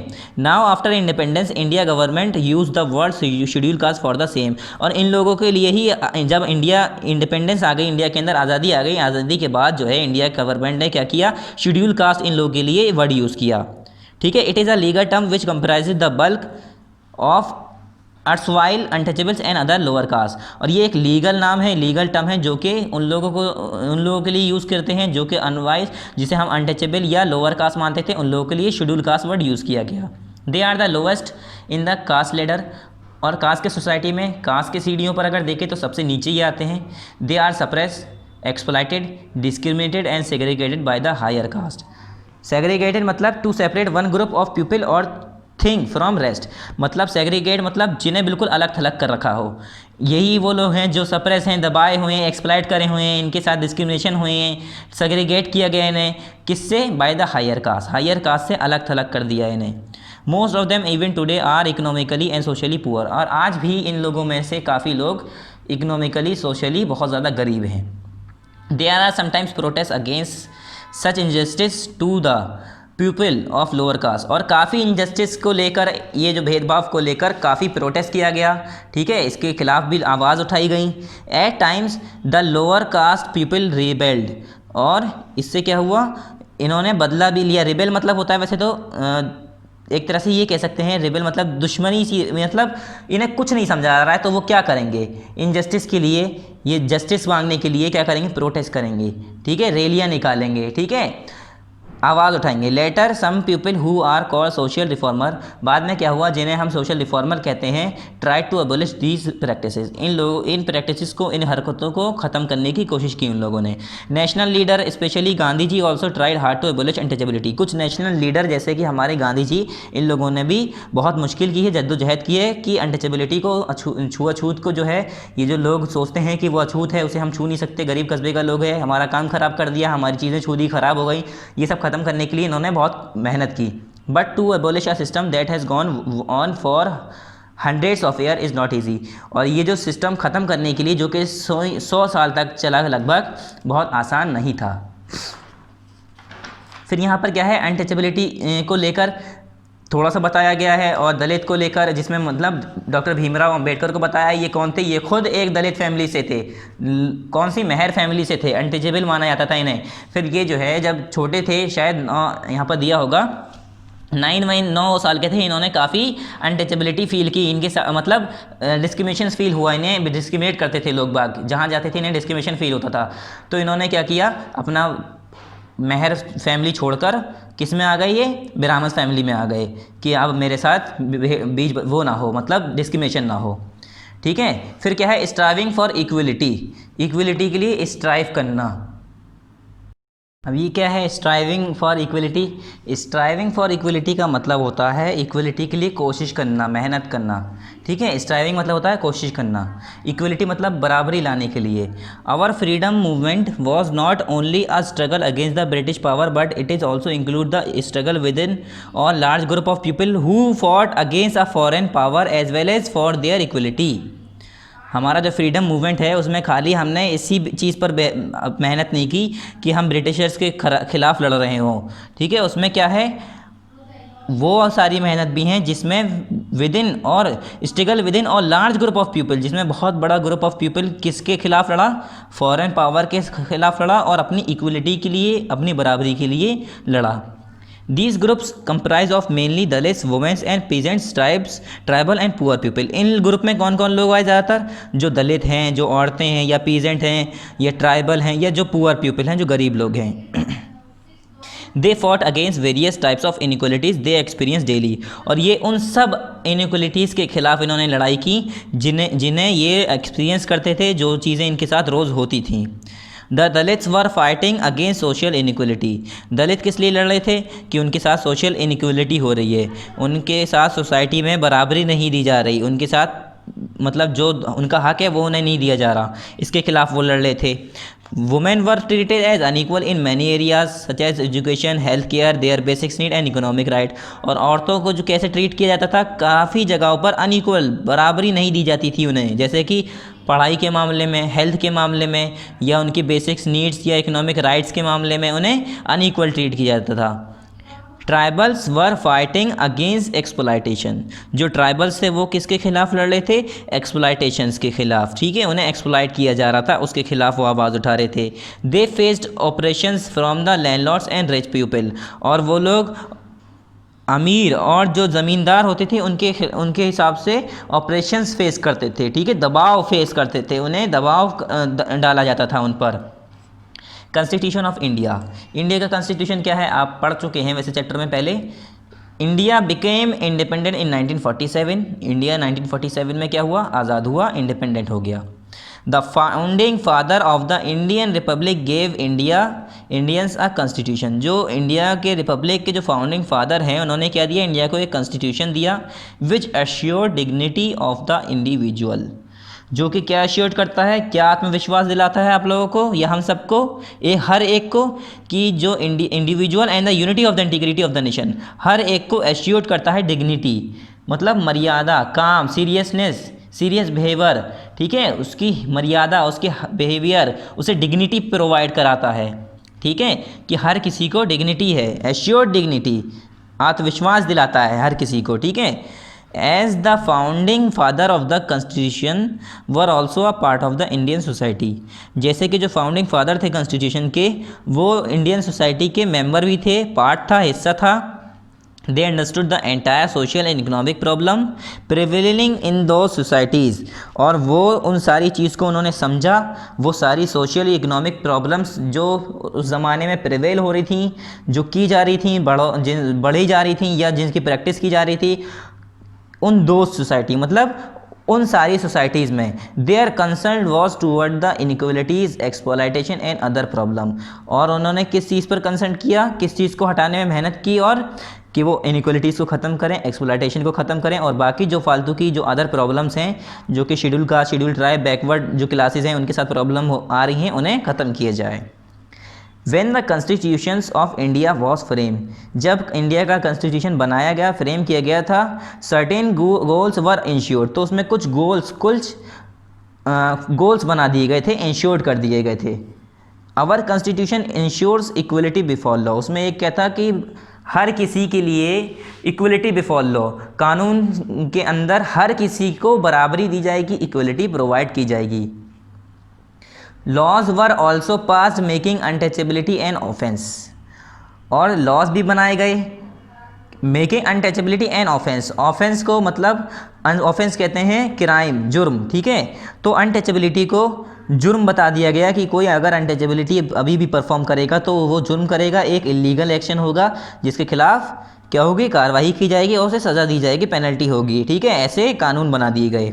सम jobs are reserve for those belonging to the schedule caste, उन जो लोग शेड्यूल कास्ट या गरीब कस्बे के लोग थे, जो कि ट्राइबल्स थे या पीजेंट्स थे या दलित से, उन लोगों को क्या किया गया, कुछ जॉब दी गई, रिजर्व कर दी गई कि इतनी नंबर ऑफ सीट इन लोगों की होंगी, कि वो जिससे अगर जब उनके लिए जॉब फिक्स कर दी जाएंगी तो वो पैसा कमाएंगे, अपने आप को बढ़ाएंगे, अपने आप के ट्रेड, अपने जो कल्चर है या ये कह लिए जो अपना जो इकोनॉमिकली अपने आप को स्ट्रॉन्ग करेंगे, ठीक है। जब पैसा कमाएंगे तो अपने आप को स्ट्रॉन्ग करेंगे, तो बाकी लोग उन्हें सप्रेस नहीं करेंगे, दबा नहीं पाएंगे। इसलिए they are also called because the name of these lower caste are put into a schedule caste or list prepared by the government, और इसी तरह से उन सभी लोगों को जो लोअर कास्ट में थे, जो इसमें आए थे, और वो सारे शेड्यूल कास्ट में जो लोअर कास्ट जितने भी आए, ये लिस्ट इन लोगों की गवर्नमेंट के ज़रिए बनाई गई थी, ठीक है। किस किस को रिजर्व करना है। Some seats can be reserve for them in educational institution also, कुछ एजुकेशनल इंस्टीट्यूशन में भी इनकी सीट्स को रिजर्व कर दिया गया। This is a way of making amendment for the injustice that the society had done to them for centuries, और इस तरह से एक अमेंडमेंट बना दिया गया, एक तरह से एक बिल पास कर दिया गया, एक लॉ बना दिया गया उन लोगों के लिए जिसके खिलाफ तुम लोगों ने बहुत ज़्यादा इनजस्टिस किया था उन सोसाइटी के लिए, तो उन लोगों के लिए कि वो जिसके खिलाफ इनजस्टिस, ठीक है, बर्ताव अच्छा नहीं हो रहा था, जिसके खिलाफ जस्टिस नहीं किया जा रहा था सदियों से, सेंचुरीज से, तो उन लोगों के लिए ऐसा कानून बना दिया गया, ये अमेंडमेंट बिल पास करे। Ours is a secular state, हमारा क्या है, सेकुलर स्टेट है, that equally protect all region. Our India is a secular state that equals protects all religion, जो कि सारे मज़हब को बराबर का हक देता है, बराबर की प्रोटेक्शन देता है। It treats all its citizen as equal in right and dignity in respect of their religious belief and practices.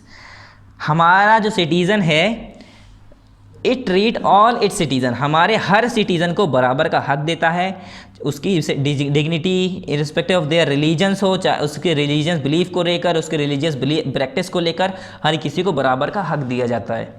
Today all the Indians are free to choose their professions, government jobs are also open for all the Indians, और आज के ज़माने में क्या है, Indian जो हैं उन्हें आज़ादी है कि वो अपने हिसाब से कोई भी प्रोफेशन चूज़ कर सकते हैं, और उनके लिए गवर्नमेंट जॉब्स भी ओपन की गई है, खोली गई है, जिससे कॉम्पिटिशन्स के ज़रिए उन्हें सिलेक्ट किया जाता है।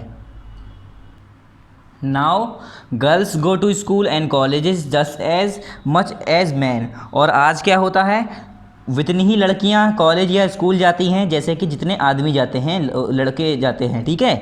मतलब इक्वलिटी यहाँ पर आ गई। ऐसा नहीं, पहले क्या था, लड़कियों को अपनी जो गर्ल्स होती थी, बेटी होती थी, उन्हें नहीं भेजते थे, पहले खाली लड़कों को ही बाहर भेजते थे। अब क्या है, अब बराबर है, सारी लड़कियाँ एजुकेशन हासिल कर रही हैं, दे वर्क इन ऑफिस, वो ऑफिस में भी काम कर रही हैं। They often join politics and become parliamentarians, और अब हालांकि उन लोगों ने पॉलिटिक्स भी ज्वाइन कर ली है, पार्लियामेंटेरियंस भी बन गई हैं, मिनिस्टर्स भी बनी हैं काफ़ी औरतें, और यहाँ तक कि प्राइम मिनिस्टर भी बनी हैं काफ़ी औरतें। The women's movement in India has been addressing various issues and has gain momentum through the years, और जो वुमेन्स मूवमेंट है इंडिया के अंदर उसमें काफ़ी वेरियस इश्यूज़ मेंशन किए गए हैं, एड्रेस किए गए हैं, and has gain momentum through out the year, और उसमें मोमेंटम मिल गया है उन्हें, काफ़ी सालों से मोमेंटम में आ गए हैं ये सारे व्यूज़, मतलब उस पर वर्क किया जा रहा है। क्या किया जा रहा है, जो वुमेन्स हैं, जो औरतें हैं, उन्हें बढ़ावा दिया जा रहा है, उन्हें क्या किया जा रहा है, डिस्क्रिमिनेशन जो उनके साथ हुए उन्हें ख़त्म किया जा रहा है और उन्हें आगे बढ़ाया जा रहा है। Our constitution makers also mentions an objective called secularism, हमारा जो कॉन्स्टिट्यूशन मेकर है उसने एक और ऑब्जेक्टिव मेंशन किया है, क्या है वो, सेकुलरिज्म। सेकुलरिज्म क्या होता है, unlike some other societies our country is full of diversities, जैसे कि हमारी कंट्री में सोसाइटीज़ तो हैं अलग अलग, उसके हिसाब से हमारी फुल ऑफ डाइवर्सिटीज़ भी हैं। It is important that the government should treat all citizens equally what ever their religion, और ये बहुत ज़्यादा इंपॉर्टेंट होगा कि जो हमारी गवर्नमेंट है सबको एक हिसाब से, जो भी हमारे सिटीजन्स हैं, जो कि हमारे जो नागरिक हैं, जो जनता है हमारी, उसे इक्वली ट्रीट करना चाहिए, चाहे उसका कोई भी मज़हब हो, ठीक है, किसी भी रिलीजन का हो वो। This is what it is called the principle of secularism, और इसे ही हम कहते हैं सेकुलरिज्म, यानी प्रिंसिपल ऑफ सेकुलरिज्म, कि कोई भी मज़हब का आदमी हो, वो सिटीज़न है, उसके साथ इक्वली बिहेव करना चाहिए। Secularism means that a person may be a Muslim, Christian and Hindu or of any other religion. Secularism का मतलब होता है कोई आदमी मुस्लिम हो सकता है, क्रिश्चियन हो सकता है या हिंदू हो सकता है, और किसी भी रिलीजन का, किसी भी मज़हब का हो सकता है, but for the government he she is just an Indian like any other, और गवर्नमेंट के लिए वो लड़का या लड़की जो भी हो वो खाली एक इंडियन है बाकी सारे इंडियंस की तरह। वो ये नहीं देखेगा कि ये मुस्लिम है, ये हिंदू है, वो ये देखेगा ये हमारा इंडियन है, हिंदुस्तानी है, ठीक है। So all citizen are equal before law, तो सारे ही सिटीज़न क्या हैं, बराबर हैं कानून के अंदर। इक्वल बिफोर लॉ का मतलब बराबर हैं कानून के अंदर। The constitution also guarantees to us 6 fundamental rights, जो कॉन्स्टिट्यूशन है वो हमें 6 फंडामेंटल राइट्स भी गारंटी करती हैं, मतलब देते हैं। दीज आर, पहले कौन कौन से हैं, कल्चरल एंड एजुकेशनल राइट, हमारा कल्चरल और एजुकेशनल राइट है एक, ठीक है। एजुकेशन, हर किसी का कल्चर, जो उसका कल्चर है उसे फॉलो कर सकता है, और हर किसी का हक है कि वो एजुकेशन हासिल कर सकता है। बी क्या है, राइट टू कॉन्स्टिट्यूशनल रेमेडीज़, और उसका राइट है कि वो कॉन्स्टिट्यूशनल रेमेडीज़ में पार्टिसिपेट कर पाए, मतलब right to constitutional remedies. Right again exploitation, उसका ये हक है कि वो एक्सप्लॉयटेशन के खिलाफ आवाज़ उठा पाए। Right to freedom of religion, उसका कोई भी मज़हब हो, उसके हक है कि वो किस मज़हब में जाना चाह रहा है, या किस मज़हब से, जिस मज़हब में पैदा हुआ है, अगर वो मज़हब पसंद नहीं है तो वो मज़हब चेंज कर सकता है, ठीक है। इसे कहते हैं right to freedom of religion. Right to freedom of work, मतलब इंसान जो काम चाहे वो काम कर सकता है, कोई भी ऑक्यूपेशन कर सकता है, कोई भी अपना स्ट्रीम चूज़ कर सकता है, ठीक है। राइट टू इक्वलिटी, और हर इंसान को बराबर का हक दिया गया है। अब ये हमारा कॉन्स्टिट्यूशन ऑफ इंडिया का ये क्या है, प्रेम्बल दिया हुआ है, इसे आप पढ़ लिए, ऐसे हमने पीछे चैप्टर में पढ़ा दिया है। यहाँ हमारी ग्लॉसरी में डेफिनेशन बता दिए, जैसे कि यहाँ पर इसकी बताइए दलित की। दलित क्या है, segregated lower caste people. Lower caste people को क्या कहते हैं, दलित। कॉन्स्टिट्यूशन क्या है हमारा, right return set of rules for government, ये एक रूल का सेट है, एक तरह का पूरा गवर्नमेंट के लिए जो सेट बनाया गया है रूल का, वो क्या है, कॉन्स्टिट्यूशन। तो इसकी अब एक्सरसाइज देखते हैं। पहला क्या है हमारा, चूज़ द करेक्ट ऑप्शन, ये हमें आपको क्या इसमें करनी है, बुक में। फिल इन द ब्लैंक्स भी आपको बुक में ही रहने देनी है, ट्रू फॉल्स भी बुक में रहने देनी है। ये आपका होमवर्क है, मैं अभी समझा दूंगा ये कैसे करना है, ठीक है। और EFG, ई भी आपको बुक में ही रहने देनी है, F और G ये आपको कॉपी में करनी है, ठीक है। तो स्टार्ट करते हैं हम पहले चूज़ द करेक्ट ऑप्शन से। पहला क्या है हमारा, when does discrimination happen, discrimination कब होता है, when people act on their prejudice, जब इंसान अपने प्रेजुडाइज को, अपनी थिंकिंग, सोच को बनाकर उस पर ही एक्ट करे। When people act on their stereotypes, ये इंसान अपने स्टीरियोटाइप्स पर एक्ट करे, तो कब होता है, both A and B। The literacy rate of Muslim women in Kerala according to the latest data is more than, जब लेटेस्ट डेटा देखा गया तो मुस्लिम वुमेन का जो केरला में लिटरेसी रेट था वो कितना था, 85% से ज़्यादा था। फिर क्या है, what is the main reason behind Muslim girls not attending school. जो मुस्लिम गर्ल्स थी उसका मेन रीज़न अगर अब देखा जाए तो अब तो डिफरेंट रीज़न है। अगर इस चैप्टर के हिसाब से देखा जाए तो वो क्या रीज़न होगा कि जो वो स्कूल नहीं जा सकती थी। अर्ली मैरिज, तो मुस्लिम के अंदर अर्ली मैरिज का ऐसा कोई सिस्टम नहीं था पहले, ठीक है। चाइल्ड मैरिज का ऐसा कोई सिस्टम तो इतना था नहीं सिस्टम। पॉवर्टी या गरीबी, तो पहले ज़माने में ऐसे मुस्लिम जो है एज अ मुस्लिम उसमें आते थे, पॉवर्टी में, माइनॉरिटी में, तो हो सकता है इससे भी हम कर दें। कस्टम एंड ट्रेडिशंस और डिस्क्रिमिनेशन भी नहीं है ना, अर्ली मैरिज है। कस्टम और ट्रेडिशंस को लेकर भी लड़कियों को स्कूल नहीं भेजा जाता था मुस्लिम फैमिली में, ठीक है, क्योंकि जो है मुस्लिम्स में क्या है, पर्दा सिस्टम है। पर्दा सिस्टम को लेकर जो है मुस्लिम्स को बाहर नहीं भेजा जाता था। तो अगर चैप्टर वाइज देखा जाए तो गरीबी का है, माइनॉरिटी में आते हैं मुस्लिम्स, तो यहाँ पर हम पॉवर्टी पे टिक कर देंगे। फिर नेक्स्ट क्या है हमारा, fill in the blanks. We feel safe and secure with the people who are similar to us. हम किसके साथ सेफ और सिक्योर फील करते हैं, उन लोगों के साथ जो कि हमारी तरह ही सिमिलर हों, ठीक है। अजनबियों से हम सिक्योर सेफ फील नहीं करते। सेकंड क्या है, boys and girls are equal in foreign countries. Foreign countries में लड़कियां और लड़के बराबर हैं, ठीक है, उनमें कोई भेदभाव नहीं किया जाता। Stereotype stop us from looking at each person as a unique individual. जो स्टीरियोटाइप्स है वो हमें रोकता है कि हम ईच पर्सन, किसी आदमी या यूनिक इंडिविजुअल को उस पर हम नज़र बनाएं, मतलब देखें उसे। Prejudice is unjust for the society. जो सोसाइटी के लिए अनजस्ट होता है वो प्रेजुडाइस क्या है, अनजस्ट है सोसाइटी के लिए। सी क्या है हमारा, true false. India is the land of diversity. True, India के अंदर डाइवर्सिटी बहुत ज़्यादा है, इसे हम लैंड ऑफ डाइवर्सिटी भी कहते हैं, तो यहाँ पर आप ट्रू कर दिए। Muslims are less interested in education. Muslim जो है वो एजुकेशन में लेस इंटरेस्टेड थे, तो वैसे ये फॉल्स है, क्योंकि अगर यहाँ पर देखा जाए लेस इंटरेस्टेड तो नहीं थे, मगर कुछ ट्रेडिशंस और पॉवर्टी की वजह से क्या हुआ, ये इंटरेस्टेड नहीं थे। या इसे अगर हम ट्रू करना चाहें तो ट्रू भी कर सकते हैं, क्योंकि अगर हम इस चैप्टर के वाइज अगर हिस्ट्री सिविक्स पढ़ रहे हैं तो इसमें हम पुरानी, ऑफकोर्स हम अपना पास ट्रेस कर रहे हैं, तो पास में नहीं थे, ठीक है, तो ट्रू कर दिए। Doctor Bhimrao Ambedkar was an employ of British army. जो डॉक्टर भीमराव अम्बेडकर थे वो कौन थे, ब्रिटिश आर्मी के एम्प्लॉय थे, फॉल्स, नहीं थे। Untouchable were given education during earlier times. Untouchables जो थे उन्हें शुरुआत में एजुकेशन दी जाती थी, नहीं, उनके लिए तो एजुकेशन थी नहीं, ठीक है, बहुत ज़्यादा नीची जात के काम कराए जाते थे, उनसे नीचे काम कराए जाते थे। इन 1908 doctor Bhimrao Ambedkar pass the matriculation exam. 1908 में डॉक्टर भीमराव अम्बेडकर ने अपना मैट्रिकुलेशन एग्ज़ाम पास किया था, ये ट्रू है। यहाँ पर जब आप पढ़ेंगे तो यहाँ पर लिखा हुआ है, despite all orders in the year 1908 young Bhimrao Ambedkar pass the matriculation exam from Bombay university. तो ये हमारा क्या है, ट्रू है। अब ये डी पार्ट देखें, डी पार्ट में क्या है, ये आपको खुद ही करना है, मैं बस समझा दूंगा आपको, ठीक है। Following are some stereotypes. अब ये कुछ स्टीरियोटाइप्स हैं जो इंसान की सोच है, जो इंसान ने फिक्स कर दी हैं। Right statement that challenge them. अब इसके खिलाफ आपको कुछ स्टेटमेंट लिखने हैं। पहला क्या है, girls are fit for the house keeping work. तो लोगों की ये सोच है कि जो लड़कियां होती हैं खाली घर के कामों में ही फिट हैं, घर के कामों को करने के लिए ही फिट हैं। तो आपको इसके खिलाफ कुछ एक दो लाइनें या ऐसा कुछ वर्ड, ऐसे लाइनें लिखनी होंगी जिससे ये बताया जाए कि नहीं, लड़कियाँ जो हैं बाहर के भी काम कर सकती हैं। तो हमने चैप्टर पढ़ाया है, उसमें भी हिंट दी हुई है आपको, उसमें से आपको करना है। People are well mannered in western countries. आपको ये यहाँ पर ये दिया है कि जो पीपल होते हैं, लोग जो हैं वेस्टर्न कंट्रीज़ में, वो ज़्यादा वेल मैनर्ड हैं, ठीक है। तो इसके खिलाफ आपको लिखना है कि नहीं, वो वेल मैनर्ड के साथ साथ उसमें भी कुछ लोग चोर हैं, तो कुछ लोग ईमानदार हैं, तो कुछ लोग बेईमान भी हैं। इस तरह से आपको कुछ लाइनें लिखनी है, ठीक है। Man sitting on a wheel chair can not do anything.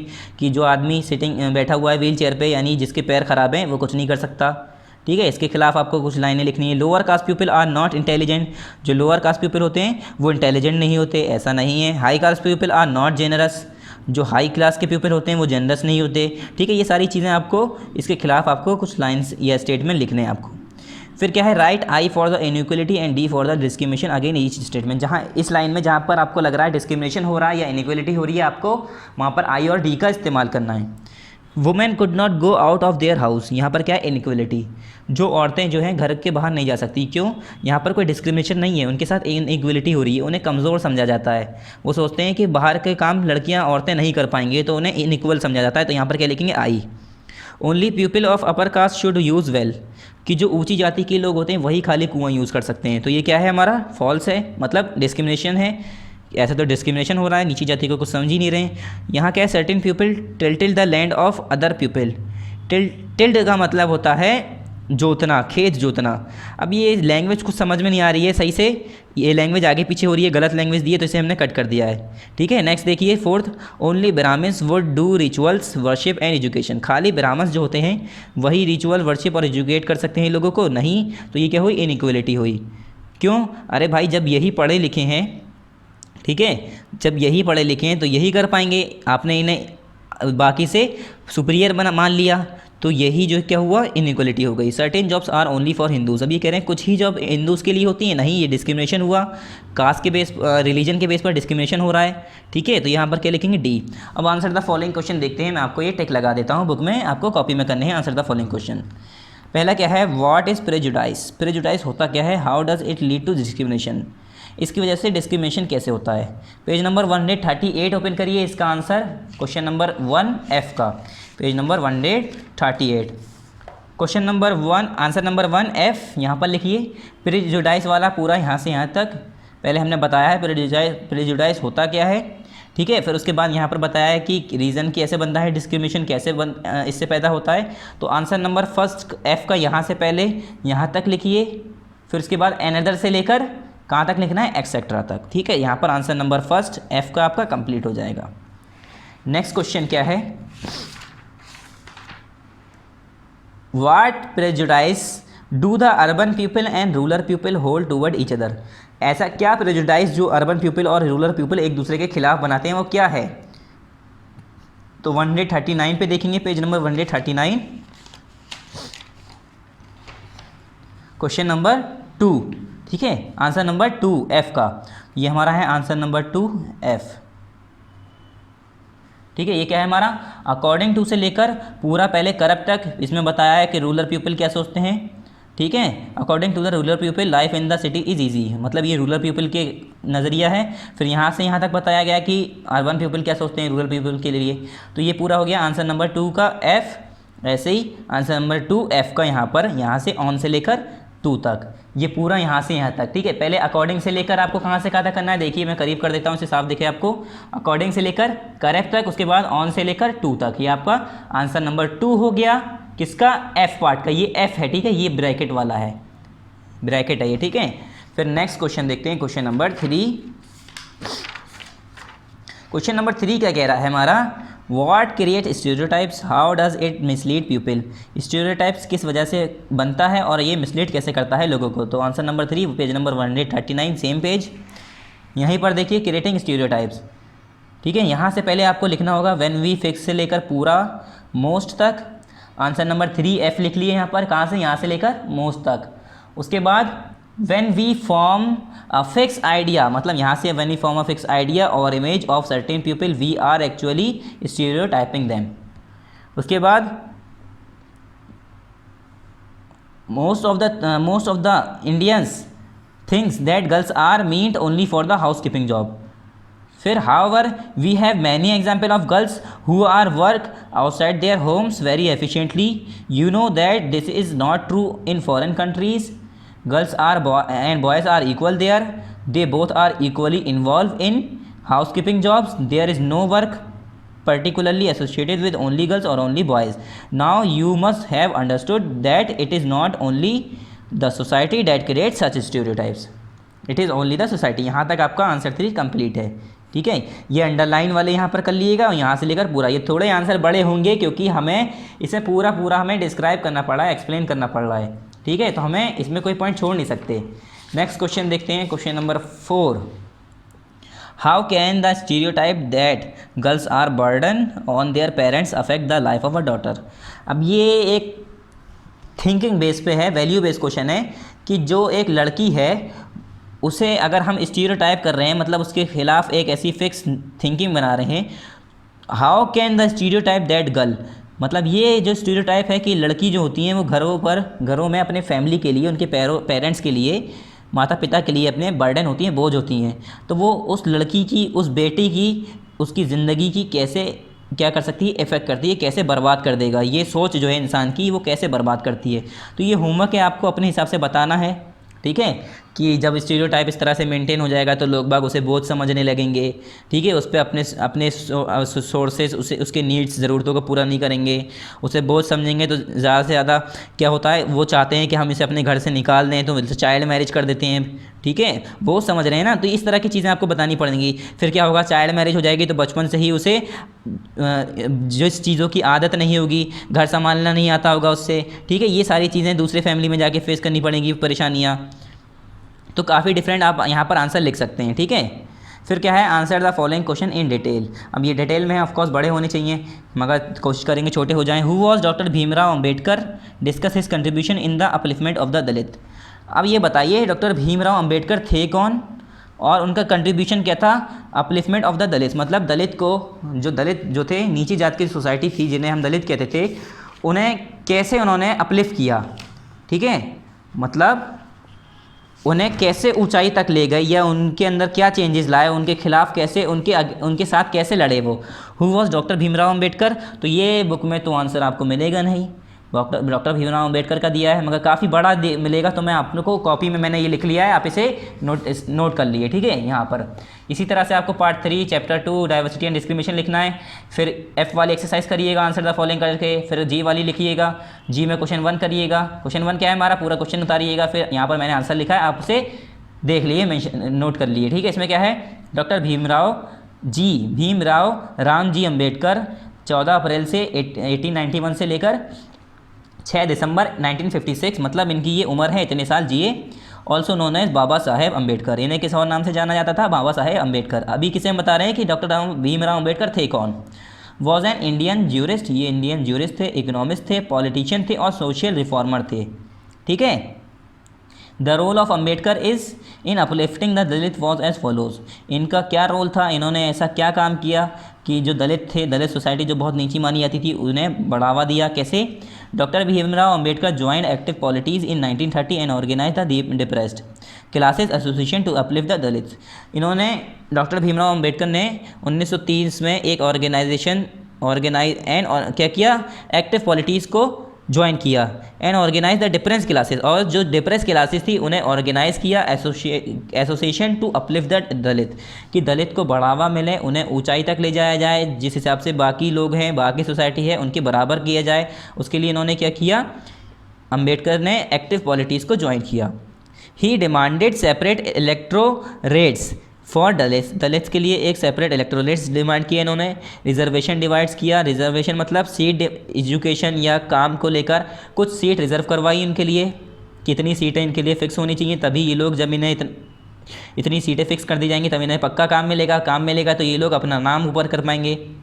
Third क्या है, he sign the Poona pact, इन्होंने पूना पैक्ट साइन किया, that gave reserve seat to the depress classes in provincial and central legislative council, जिससे क्या हुआ, जो depress classes थी उन्हें प्रोविंशियल और सेंट्रल लेजिस्लेटिव काउंसिल में रिजर्व सीट मिली, ठीक है। ये हमारा आंसर यहाँ पर कंप्लीट हो गया, इसे पॉज करके नोट कर लिया, वरना स्क्रीनशॉट ले लिया आप, ठीक है। मैं हटा रहा हूँ कॉपी। नेक्स्ट क्वेश्चन देखते हैं, question number 2, what is constitution, constitution क्या है, what are the basic feature of the Indian constitution. Page number 143, हम वैसे तो आंसर बहुत बड़ा होना चाहिए था इसका, डिटेल में पूछा है, मगर हमने कोशिश करी छोटा हो जाए, तो पेज नंबर 143 ओपन करिए। कॉन्स्टिट्यूशन की हमने एक छोटी सी सिंपल सी डेफिनेशन लिखी है। कॉन्स्टिट्यूशन क्या है, written set of rules for government is called constitution, ठीक है। Written set of rules for government is called constitution. यहाँ पर आप कॉन्स्टिट्यूशन की डेफिनेशन हो गई है हमारी। यहाँ तक तो हमारा हो गया कॉन्स्टिट्यूशन है क्या। अब कॉन्स्टिट्यूशन ने, यहाँ पर आप लिख लीजिएगा आंसर 2G, कॉन्स्टिट्यूशन ने हमें क्या क्या प्रोवाइड किया है। नेक्स्ट पार्ट क्या है इसका, what are the basic feature of the Indian constitution, constitution के बेसिक फीचर्स क्या हैं। तो बेसिक फीचर्स में हम देखते हैं यहाँ से आंसर में, the basic features of the Indian constitution are, क्या लिखेंगे, the basic features of the Indian constitution are it also guarantees, basic feature of the Indian Constitution are, it also guarantees to us 6 fundamental rights. These are first क्या है हमारा, A क्या है cultural and educational right, B क्या है right to constitutional remedy, C क्या है हमारा राइट अगेंस्ट एक्सप्लॉइटेशन, डी क्या है right to freedom of religion, E क्या है हमारा right to freedom of work, F क्या है राइट टू इक्वलिटी। यहाँ पर हमारा आंसर नंबर 2 जी का कंप्लीट हो जाएगा। Next question, question number 3। Question number 3 क्या कह रहा है, हु आर दलित, दलित हैं कौन, कहते किसे हैं हम दलित। वाई दलित वर कॉल अनटचेबल, तो ये वाला हमने पार्ट कटा दिया है, ठीक है, ये इतना इंपॉर्टेंट नहीं है। अनटचेबल क्यों कहते हैं, आपको तो ये पता ही है, मैंने पूरा चैप्टर पढ़ा दिया। अनटचेबल क्यों कहेंगे उन्हें, कि अरे भाई वो उनका काम ऐसा था कि वो नीचे छोटे काम किए करते थे, सफाई सुथराई, वॉशिंग, क्लीनिंग, ठीक है, ये सारे काम इनके थे, तो जिसकी वजह से इन्हें गंदा, इम्प्रॉपर और मतलब इम्प्योर माना जाता था, जिसकी वजह से इन्हें लोग अनटचेबल कहने लगे। ठीक है, अगर आप लिखना चाहें तो लिख सकते हैं, वैसे ये इंपॉर्टेंट नहीं है तो मैंने इसे हटा दिया है। फिर क्या है, what were the discrimination face by the Dalits in India, India के अंदर कौन कौन से ऐसे डिस्क्रिमिनेशन थे जो कि दलित ने फेस किए, उनके साथ ये सारी प्रॉब्लम आई। तो ये भी बुक में नहीं दिया है, तो मैंने आंसर कॉपी में करा दिया है। ठीक है, तो नेक्स्ट पेज पर मैंने ये यहाँ कॉपी में किया है, मैं आपको कॉपी दिखाता हूँ। यहाँ पर लिख लीजिएगा क्वेश्चन, हु आर दलित्स, और जो ये who are Dalits and what were the discrimination face by the Dalits, खाली आपको ये लिखना है। ठीक है, ये वाला क्वेश्चन में पार्ट हमने काट दिया है, why Dalit were called untouchable, ये नहीं लिखना है आपको क्वेश्चन में। यहाँ से लिखेंगे who are Dalit, what were the discrimination face by the Dalit. Dalit कौन है पहले हम ये बताएंगे। Dalit meaning broken scattered in Sanskrit, Dalit का मतलब होता है टूटा हुआ बिखरा हुआ संस्कृत में। And Hindi is a term use for people, Hindi और ये जो है और संस्कृत और हिंदी में अगर देखा जाए तो is a term for people belong to untouchability, उन लोगों को कहा जाता है जो अछूत लोगों से बिलोंग करते हैं, अनटचेबल लोगों से बिलोंग करते हैं। Dalits were excluded from the 4 fold Verma, जो 4 फोल्ड वर्मा बनाए गए थे, वर्मा सिस्टम, उनसे अलग कर दिया गया, एक्सक्लूड कर दिया गया दलित को, हिंदूज के जो 4 वर्मा सिस्टम थे। And were seen as forming a 5th varna, और इन्हें सॉरी यहाँ पर वर्ना है VERNA, ठीक है, VERNA वर्ना सिस्टम। और फिर उन्हें ऐसा फील हुआ लोगों को ये 5वें वर्णे में आ रहे हैं, 5वां वर्ना बना दिया, मतलब ऐसा कोई इन्हें नाम नहीं दिया गया था मगर चारों वर्मा से बिल्कुल ही बाहर कर दिया, तो लोग यही हुआ ना कि 5वां वर्मा बन गया एक तरह से वर्ना, 5वां varna. Also known by the name of Panchama, जिसे पंचमा के नाम से भी जाना जाता है। फिर क्या हुआ, discrimination face by the Dalits Indian are, जो इंडिया के दलित्स थे उनके ज़रिए उन्हें क्या क्या डिस्क्रिमिनेशन फेस करने पड़े। They are not allowed to drink from the same well, उन्हें इस चीज़ की इजाज़त नहीं दी गई कि वो सेम कुएँ से, एक ही कुएँ से पानी पी लें। They are not allowed to attend the same temple, एक मंदिर में जाना भी उनके लिए अलाउ नहीं था कि इस मंदिर में भी आप नहीं आ सकते। Not allowed to wear shoes in the presence of an upper caste or drink from the same cups in tea stall, और इस चीज़ की भी इजाज़त नहीं थी कि जो ऊंची जाति के लोग हैं कि उनके सामने वो जूते पहनकर चले जाएं या गुजर जाएं। और सेम कप नहीं यूज़ कर सकते, चाय की दुकान पर या चाय का जो खोखा है जो भी है वहाँ पर वो सेम कप नहीं यूज़ कर सकते चाय पीने के लिए। और यहाँ पर ऐसी बहुत सारी इनके साथ डिस्क्रिमिनेशन फेस हुई, इन लोगों ने डिस्क्रिमिनेशन इनके साथ हुआ, तो यहाँ पर हमने लिख दिया है एक्सेट्रा। ठीक है, तो यहाँ पर आपका एक क्वेश्चन ये आंसर कंप्लीट हो गया, आंसर नंबर 3। पॉज करके लिख लिए, वरना ज़्यादा से ज़्यादा इसका स्क्रीनशॉट ले लिए। ठीक है, तो अब मैं कॉपी हटा दे रहा हूँ। तो अब यहाँ पर हमारा क्या हुआ, ये हमारी एक्सरसाइज यहाँ पर कंप्लीट हो गई और हमारा PA फर्स्ट का सिविक्स का भी चैप्टर नंबर 2 कंप्लीट, यानी PA फर्स्ट कोर्स कंप्लीट। तो यहाँ पर आप लिख लिए PA फर्स्ट कोर्स कंप्लीटेड। ठीक है, यहाँ पर आप मेंशन कर दिए PA फर्स्ट कोर्स कंप्लीटेड और डेट लिख दिएगा उस दिन की जिस दिन ये हमने वीडियो बनाई है, मतलब जिस दिन ये वीडियो यूट्यूब पर अपलोड हो जाएगी उस दिन की, तो हमें पता रहेगा कि हमने किस दिन PA फर्स्ट कोर्स कंप्लीट किया है। तो यहाँ पर हमारा चैप्टर कंप्लीट हो गया। थैंक यू, अस्सलामु अलैकुम।